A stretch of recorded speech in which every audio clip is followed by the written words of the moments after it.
First International Eucharistic Congress, Cebu, Philippines. Eucharist, the face of mercy. I'm Bernard Factor Caniabral saying Mabuhay. This is Father Lorenzo Ruggiero. Good afternoon. This is a very beautiful afternoon for all of us, especially for our friends who cannot hear and cannot see. In the preparation for this Congress, we do not only cater for those who can see and talk, but also for friends who are impaired in their hearing and the way they talk. And so this afternoon we have with us to explain this deaf track, Mary O'Meara, board member, International Catholic Foundation for the Service of Deaf Person. Welcome to the program, Mary. Thank you so very much for having me. Thank you. Thank you. Yes. And we also have with us Father Cyril, Axel Road. And Father Cyril, interestingly, Father Lorenzo cannot see and cannot hear. And so we have an interpreter in the person of Nicole Clark. Welcome to the program, Father Cyril. Welcome. Welcome. Thank you. Thank you very much. And that's what Father Cyril is saying. And Nicole, perhaps you would like to greet also our televiewers out there? Hello and welcome. Thank you. Yes, all right. So, Father, yes, you have It is quite a challenging interview. But Alright. the first thing I feel to say is that we are amazed because since you arrived, we saw Father Cyril smiling, and he has a great sense of humor. Yeah. And that to me already is a catechesis about faith. So probably then there are not many questions to be asked. Just looking at him, you got all the answers.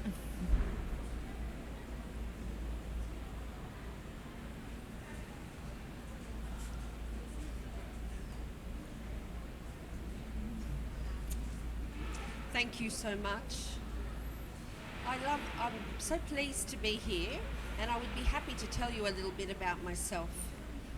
I was born in South Africa, and I was born into a Jewish family.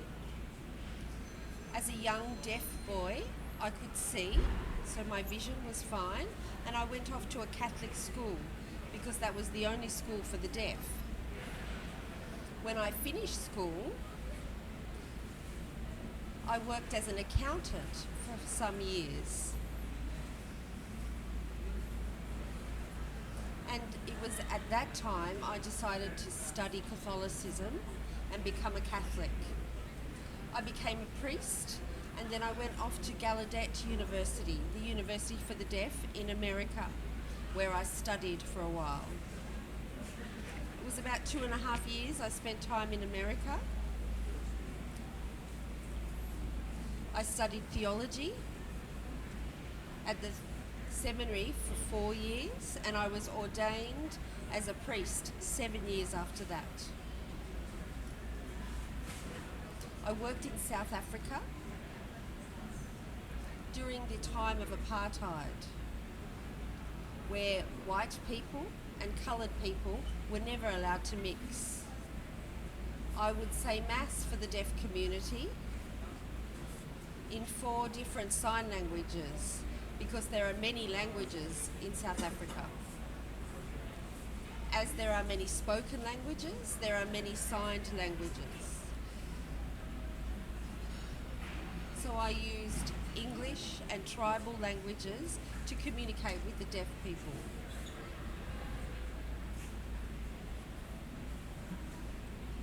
And I went to the school for the blind and deaf, and I worked with them for many years. These children had no education because nobody knew how to support them. Their parents didn't know how to communicate with them, so it was me that gave them the opportunity to study and learn about the world and about God. In 1998, I moved to Hong Kong, where I established in Macau, the Ministry for the Deaf, I had to first learn Chinese Sign Language, and then I had to learn to read Chinese so I could convert it to Braille so I could say Mass for the deaf community in China. I then worked with the Chinese young people who were deaf and blind, and I helped them establish the Association for the Deaf. Once they were up and running, I knew my time there was done.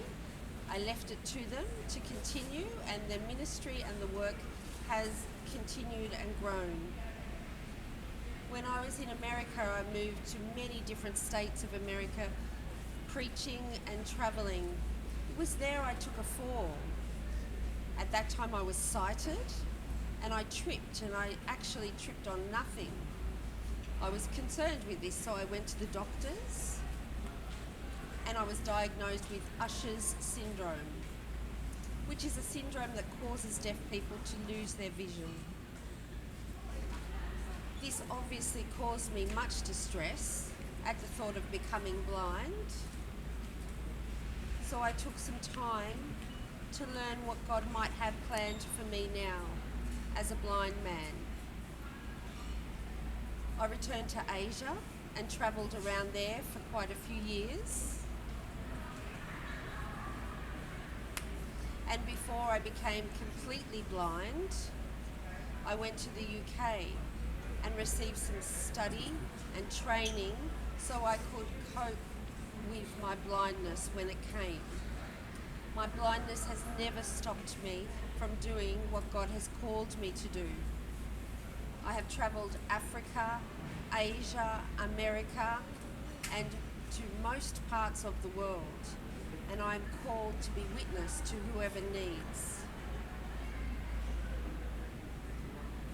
I received an honorary doctorate from Gallaudet University for the services that I have provided to the deaf community of the world.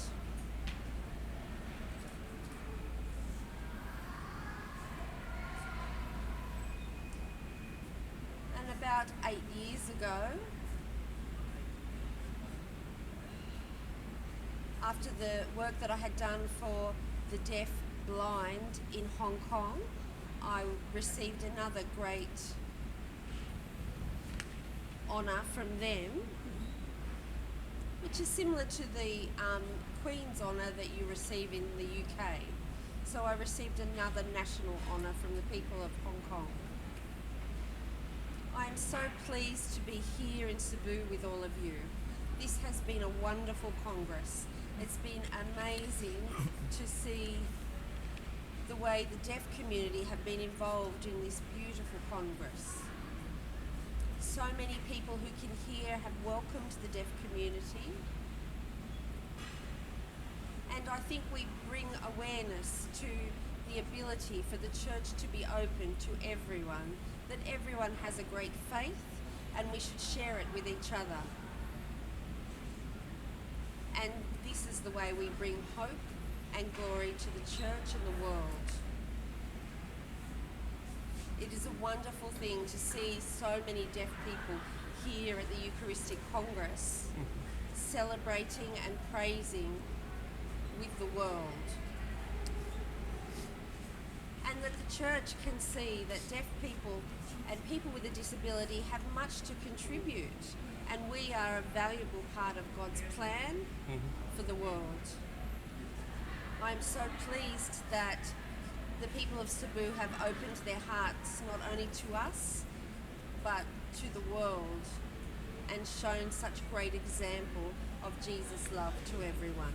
Yes. Father Cyril, you are a miracle manifested before us. Just listening to you and watching you talk before us, I greatly appreciate, and I'm very happy to have met you here. You are a miracle. I would like to Thank say you. to Father Cyril, I am also a priest. And I realize how many times in the church we forget our brothers and sisters who are not able to speak or to hear or to see for different reasons, not only necessarily physical reasons. And as I said at the beginning, it is a great honor for us to be able to listen to you.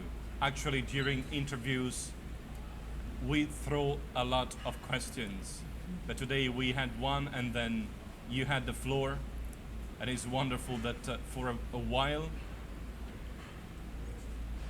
you were the one talking and we were the one listening, because usually it's the other way around.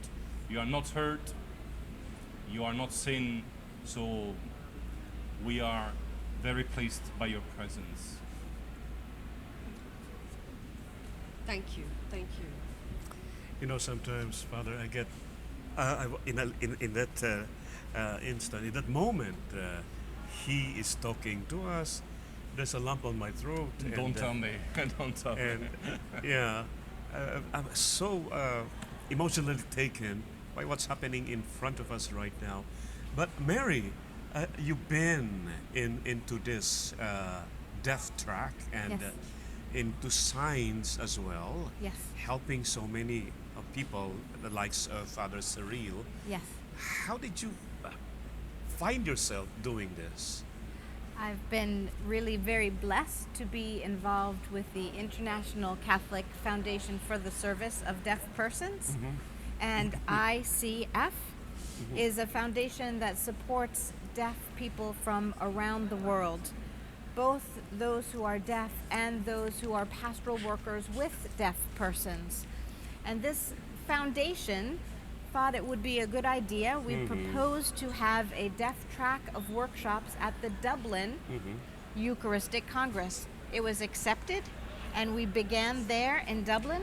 And then when it was proposed to come here to Cebu, So it's the second time. this is the second time we Beautiful. have had a deaf track of workshops. Yes. But is there any member of the family who is physically challenged also? Reason why you became a sign? My interest really came from my own home experience. My father was late onset deafened. He had artillery ears from World War II. He lost his hearing in the war. So I had a personal reason to really want to be involved to ensure that deaf people had a place in the church Yes. and not only had access but belonged, and felt as though not that they were marginalized and off to the side, but they had gifts and talents to share with the church as a very important and treasured part of the body of Christ. I see that it become a second nature for you to do the sign while you are talking. Yes. Yeah. I'd like to ask you, since I'm quite ignorant on the matter, do we have today progresses made in this field in terms of social communication? Are there more opportunities for the deaf and mute in terms of communication, of news, or even social gatherings as the one we are having today? Technology is a wonderful gift. So yes, I think that technology has advanced the interaction of deaf communities globally. Indeed, yes, one of our workshops was focusing on that and how we can better share our resources and the talents around the globe so that we can promote more awareness of deaf ministry around the world and to encourage more priests to learn how to sign. So there can be even greater access to the church through that. Yes. But yes, indeed, technology has certainly advanced the communication among the deaf communities. Indeed, that's true. Yes. And Father Cyril was able to write a book this thick. Yes, look at that. I have been wanting to write my book as well, but nothing happens. And Father Cyril, physically challenged at that, was able to, and I know that there'll be more books coming from him later on. Nicole, perhaps I would like to ask the good priest about I'm the book. actually halfway through my second book. Oh, wonderful. The second book is coming up. And I'm looking forward to having that published soon. I think I'll need a year or two to finish it.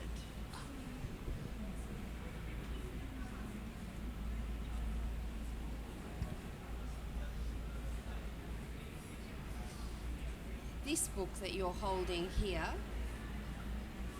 has been translated into 9 different languages, so it's accessible all around the world. And it contains what?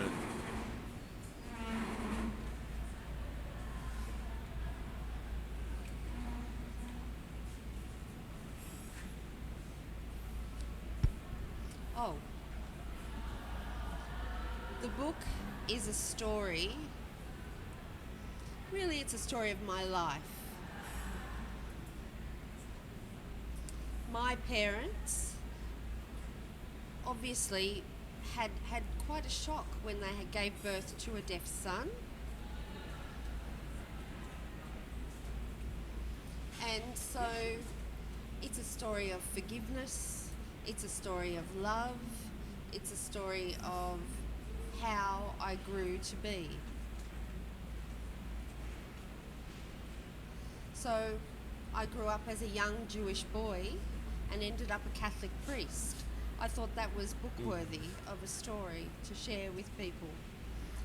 This is just an example of what it's like to grow and experience the world from my point of view. Another reason I wrote the book was out of respect for my Jewish heritage. As Catholics, we are very connected to our Jewish ancestors, and as I moved from my Jewish faith into my Catholicism, I couldn't get rid of my Jewish faith. What I was able to do was incorporate it into the love that I have for Christ.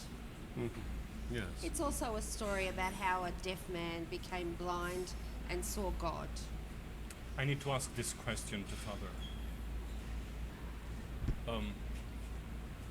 Today people are scandalized more than ever about the cross.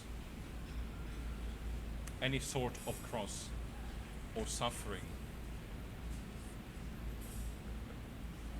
What is the answer of Jesus Christ for you as a priest to suffering? Because people look at those who are deaf or mute as different people, and it creates scandal. It creates division. Where is Jesus? Well, first of all, I think that, as we heard last night, we see suffering as a way to connect with Jesus and to know Jesus. We've heard this at the conference. So my suffering has been a gift to help me know what my life's journey is about. I tell people, don't feel sorry for me, but I do tell people, know me. I have the privilege of knowing Jesus through my experience as a deaf and a blind man, and I hope that my experience brings hope to the world and hope to people who encounter me. So what you see as suffering, I see as joy. I see as a wonderful life, full of gifts that God has given me. And I hope that people learn this too. This is what Jesus is trying to tell all of us and trying to share with each of us. And Jesus has helped me understand that my suffering, as some people see it, is a great and wonderful gift for me and for the world. A gift of hope and a gift of love to encourage all. I hope that people who meet me would think to open their hearts to blind people, open their minds to the deaf, and see us as a beautiful part of God's plan. Good. Yes? No. I'd like really, Father Cyril, to give a message to all our viewers. A personal message about Jesus and Jesus in the Eucharist.